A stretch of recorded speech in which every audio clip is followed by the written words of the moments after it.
They left the museum by way of a side door. It was risky to go out into the night, but since the only other way to exit the museum was to go back into the darkness, nobody argued about the choice. Careful, Amelie told them in a very soft voice that hardly reached past the shadows.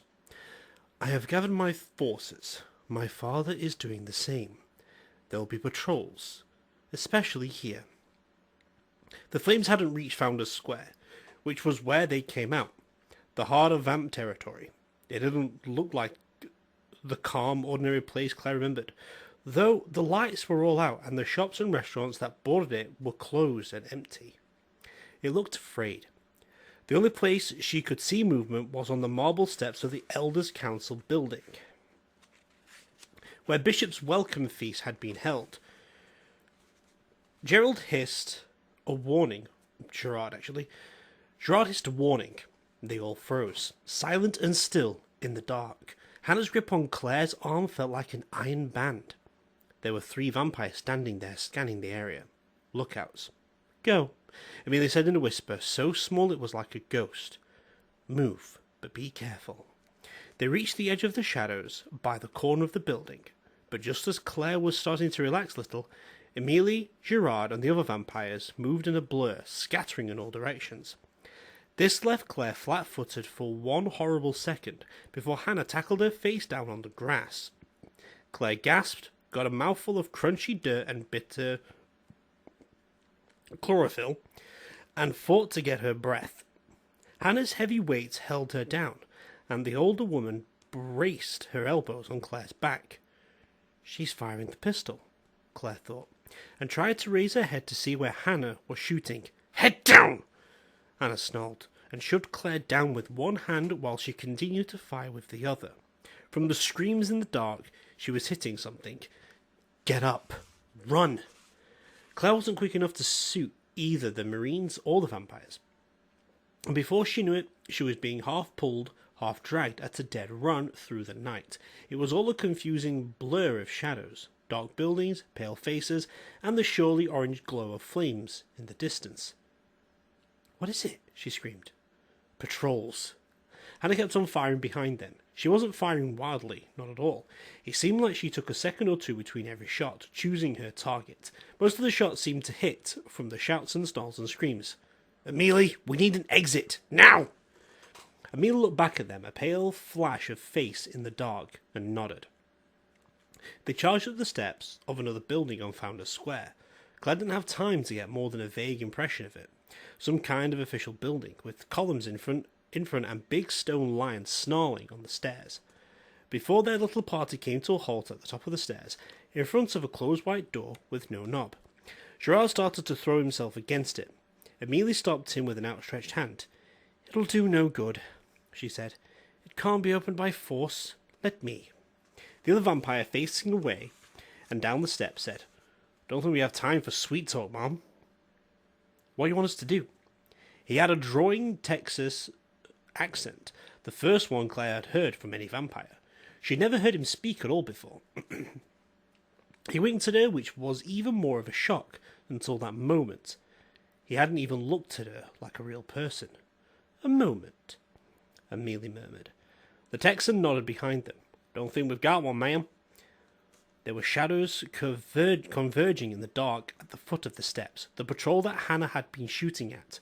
There were at least 20 of them. In the lead was Sandra, the beautiful vampire Claire hated, maybe more than she hated any other vampire in the entire world. She was Bishop's girl through and through, Amelia's vampire sister, if they thought in those kind of terms. Claire hated Sandra for Shane's sake. She was glad the vamp was here, and not attacking Shane's bloodmobile. 1, because she wasn't so sure Shane could resist the evil witch, and 2, she wanted to take Sandra herself. Personally. No, Hannah said when Claire took a step out from behind her. Are you crazy? Get back! Hannah fired over her shoulder. It was at the outer extreme of the paintball gun's range, but the pellet hit one of the vampires. Not Sandra, Claire was disappointed to see, right in the chest. Silver dust puffed up in a lethal mist, and the close formation scattered. Sandra might have had a few burns, but nothing that wouldn't heal. The vampire Hannah had shot in the chest toppled over and hit the marble stairs, smoking and flailing. Immediately slammed her palm against the door and closed her eyes, and deep inside the barrier, something groaned and shifted with a scrape of metal. Inside, Amelia murmured, still wicked controlled, and Claire spun and followed the 3 vampires across the threshold. Hannah backed in after, grabbed the door and slammed it shut. No locks, she said. Amelia reached over and pushed Hannah's gun hand into an at-rest position at her side. None necessary. They won't get in. She sounded sure of it, but from the look Hannah continued to give the door, as if she wished she could weld it shut with the force of her stare, she wasn't so certain. This way, we'll take the stairs. It was a library, full of books. Some on this floor were new, or at least newish, with colourful spines and crisp titles that Claire could read even in the low light. She slowed down a little, blinking. You guys have vampire stories in here? None of the vampires answered. Amelia veered to the right, through the 2-story tall shelves, and headed for a set of sweeping marble steps at the end. The books got older, and paper more yellow. Claire caught sight of a sign that read Folklore, California, 1870 to 1945, English, and then another that identified a German section, then French, then script that might have been Chinese. So many books on from what she could tell, every single one of them had to do in some way with vampires. Was it history or fiction to them? Claire didn't really have time to work it out. They were taking the stairs, moving around the curve up to the 2nd level. Claire's legs burned all along the calf muscles, and her breathing was getting raspy from the constant movement and adrenaline. Hannah flashed her a quick, sympathetic smile. Yeah, she said. Consider it basic training. Can you keep up? Claire gave her a gasping nod. More books here, old and crumbling, and the air tasted like dry leather and ancient paper. Towards the back of the room there were things that looked like wine rags, the fancy X-shaped kind people put in cellars, only these held rolls of paper, each nearly tied with ribbon. They were scrolls, probably very old ones. Claire hoped they'd go that direction, but no. Amelia was turning them down another book aisle towards a blank, white wall. No, not quite blank. It had a small painting on the wall in a fussy gilt frame. Some bland-looking nature scene, and then, as Amelia stared at it, the painting changed. It grew darker, as though clouds had come across the meadow on the drowsy sheep in the picture, and then it was dark, just a dark canvas, then some pinpricks of light, like candle flames through the smoke. And then Claire saw Merlin.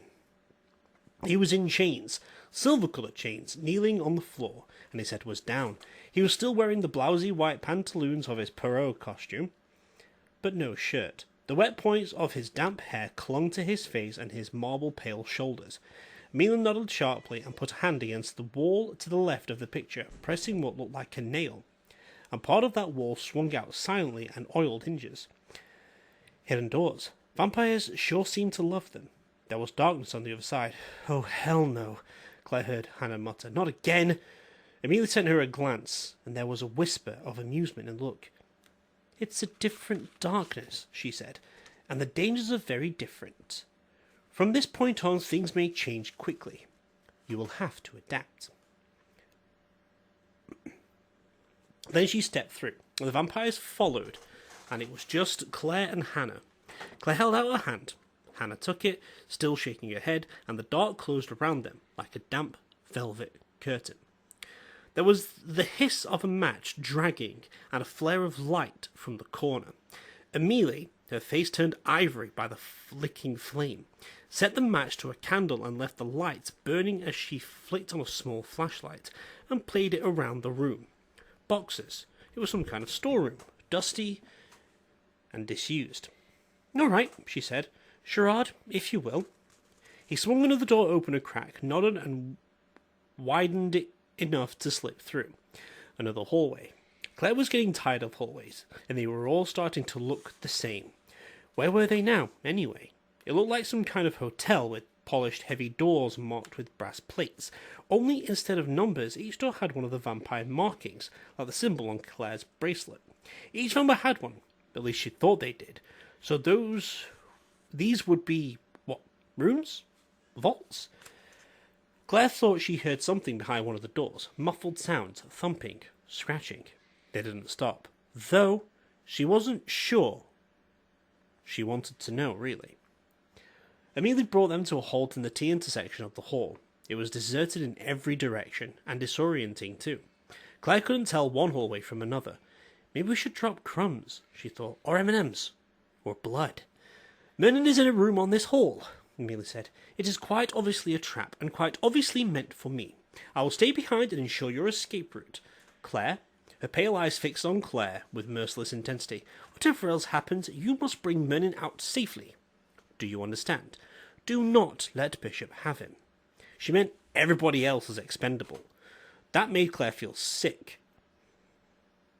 And she couldn't help but look at Hannah and even at the two vampires. Gerard shrugged, and so slightly she thought it might have been her imagination. We are soldiers, Gerard said. Yes? Hannah smiled. Damn straight. Excellent. You will follow my orders. Hannah saluted him with a little trace of irony. Yes, sir. Squad leader, sir. Gerard turned his attention to Claire. You will stay behind us, do you understand? She nodded. She felt cold and hot at the same time and a little sick, and the wooden stake in her hand didn't seem like a heck of a lot, considering, but she didn't have any time for second thoughts, because Gerard had turned and was already heading down the hall, his wingman flanking him, and Anna was beckoning Claire to follow.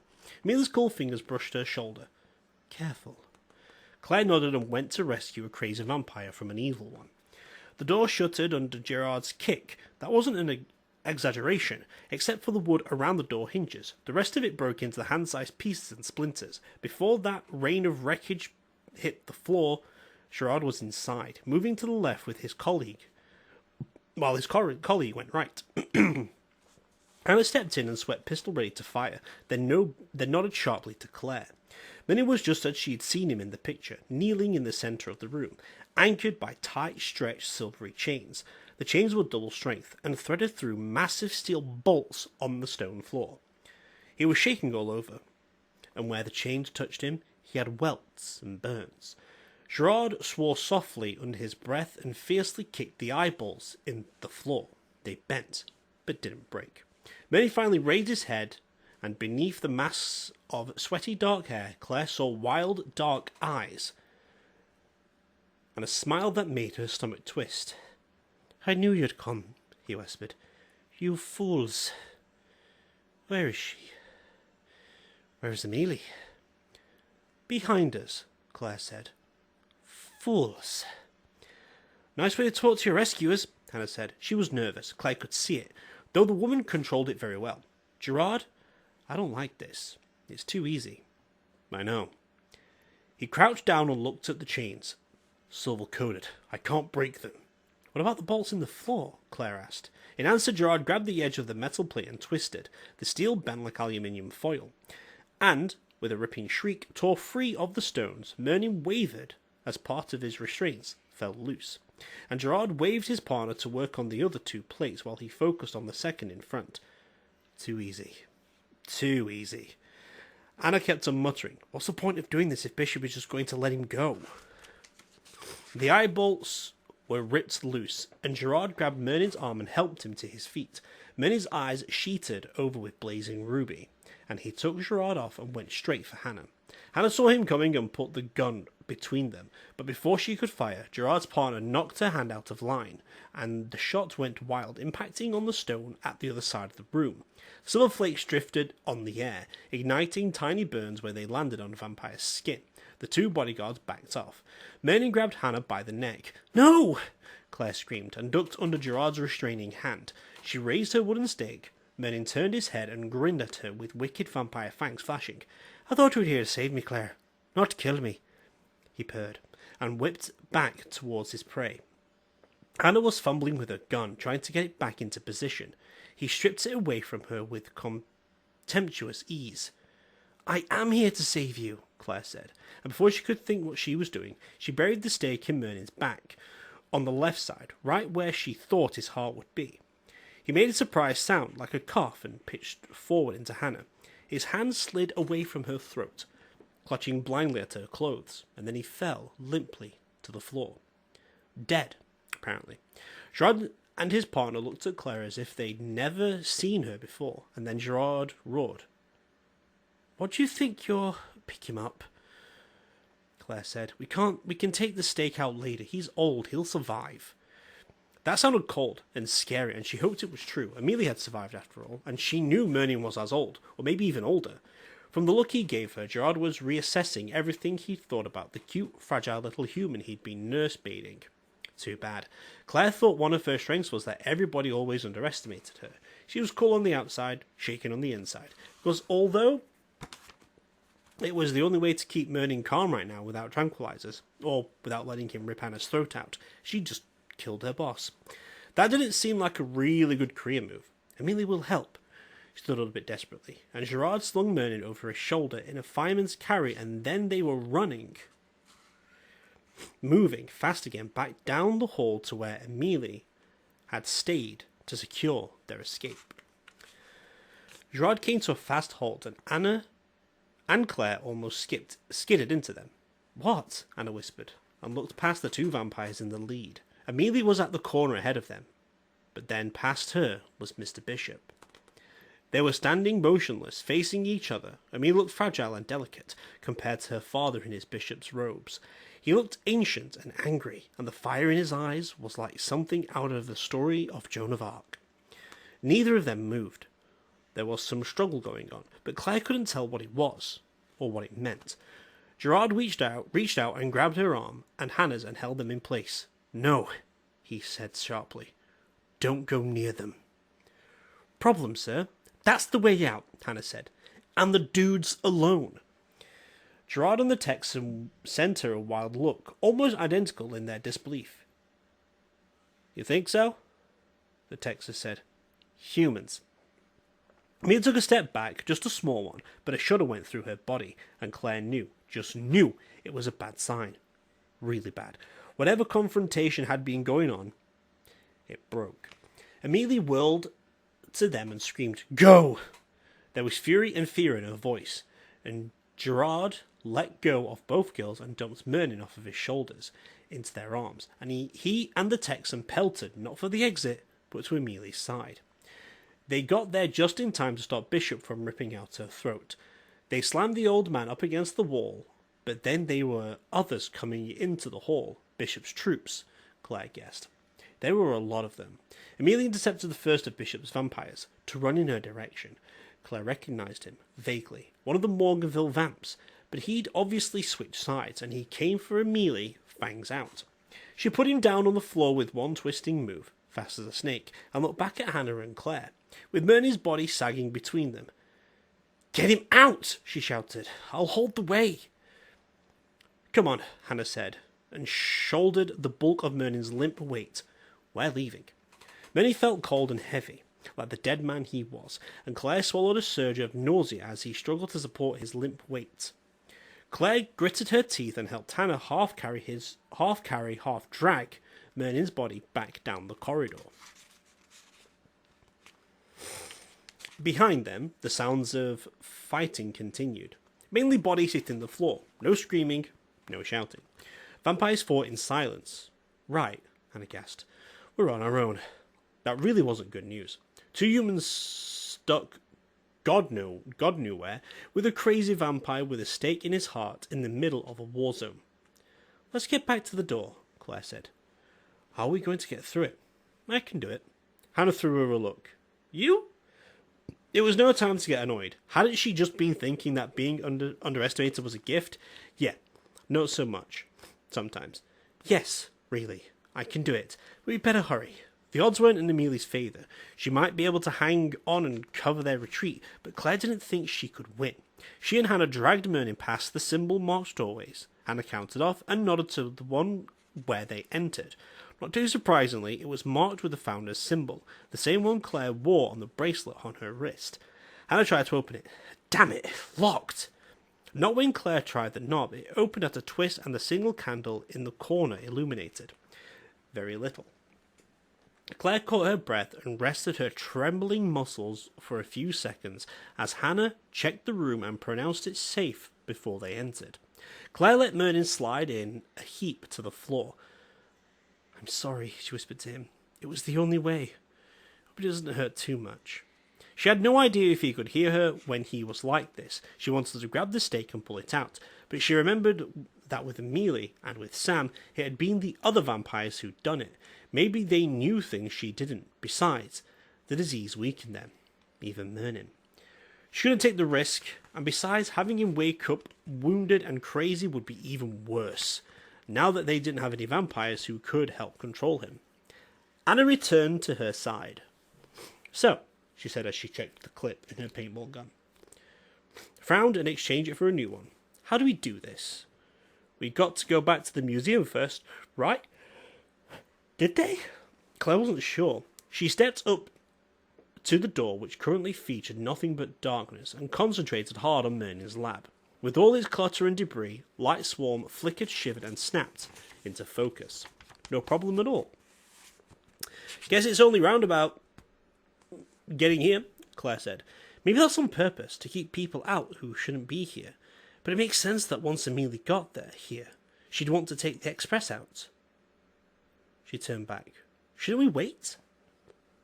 Hannah opened the door and looked out into the hall. Whatever she saw, it couldn't have been good news. She shook her head. "We bug out. Right now." With a grunt of effort, Hannah braced Merlin's dead weight on one side and dragged him forward. Claire took his other arm. "Did he just twitch?" Hannah asked. "Because if he twitches, I'm going to shoot him." "No!" "No, he didn't. He's fine," Claire said, practically tripping over the words. "Ready? 1, 2, and 3. They were in Merlin's lab. Claire twisted out from under Merlin's cold body, slammed the door shut, and stared wildly at the broken lock. "I need to fix that," she said. "What about Amelie?" No. She'd know all the exits. She didn't have to come here. "Girl, you need to get us the hell out of here, is what you need to do," Hannah said. "You dial up the nearest Fort Knox or something on that thing. Damn, how did you learn this anyway?" Had a good teacher. Claire didn't look at Merlin. She couldn't. For all intents and purposes, she just killed him. After all. "This way." There were 2 ways out of Merlin's lab, besides the usual secure dimensional doorway, steps leading up to the street level, which were probably the absolute worst idea ever right now, and a second, an even more hidden dimensional portal in a small room off to the side. That was the one Amelie had used to get them in. But the problem was, Claire couldn't get it to work. She had the memories clear in her head, the glass house, the portal to the university, the hospital, even the museum they visited on the way here. But nothing worked. It just felt dead, as if the whole system had been cut off. They were lucky to have made it this far. Amelie's trapped, Claire realised. Back there with Bishop, and she's outnumbered. Claire double-checked the other door too, the one she'd blocked. Nothing. It wasn't just a malfunctioning portal. The whole network was down. "Well?" Hannah asked. Claire couldn't worry about Amelie right now. She had a job to do. Get Merlin to safety, and that meant getting him to the only vampire she knew offhand who could help him. Oliver. "I think we're walking," she said. "The hell we are," Hannah said. "I'm not hauling a dead vampire through the streets of Morganville. We'll get ourselves killed by just about everybody. We can't leave him. We can't take him either." Claire felt her jaw lock into stubborn position. "Well, fine. You go ahead, because I'm not leaving him. I can't."